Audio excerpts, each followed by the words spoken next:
সম্মানিত গাইস, আসসালামু আলাইকুম রহমতুল্লাহ। আলহামদুলিল্লাহ। আপনারা কেমন আছেন কমেন্টে অবশ্যই জানাবেন, আর আমার এই ভিডিওটি ভালো লাগলে অবশ্যই আমার এই চ্যানেলটি সাবস্ক্রাইব করবেন। আজকে আমরা জানবো আতশবাজি করা প্রসঙ্গে। আজকে আমরা জানবো আতশবাজির কুপ্রথা সম্ভবত হিন্দুদের অনুকরণেই মুসলিম সমাজে প্রবেশ করেছে। সাধারণত শবে বরাতে বা বিয়ে শাদিতে আতশবাজি ফুটানো হয়ে থাকে। এর অপকারিতা হলো এতে অনর্থক অর্থ অপচয় হয়, অথচ অযথা পয়সা অপব্যয়কারীদেরকে আল্লাহ পাক কুরআন শরীফে শয়তানের ভাই বলে আখ্যায়িত করেছেন। দ্বিতীয় আয়াতে বলেছেন অপচয়কারীদের আল্লাহ পাক ভালোবাসেন না।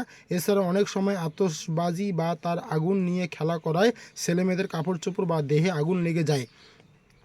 এমনকি অনেক সময় বাড়িতেও আগুন লেগে যায়, এতে অনেক সময় মানুষও মারা যায়। কাজেই এ ধরনের অপকারী কুপ্রথাকে পরিত্যাগ করা প্রয়োজন। ছেলে মেয়েদেরকে এ সমস্ত মন্দ কাজে পয়সা অপব্যয় করতে দেওয়া শরীয়ত পরিপন্থী।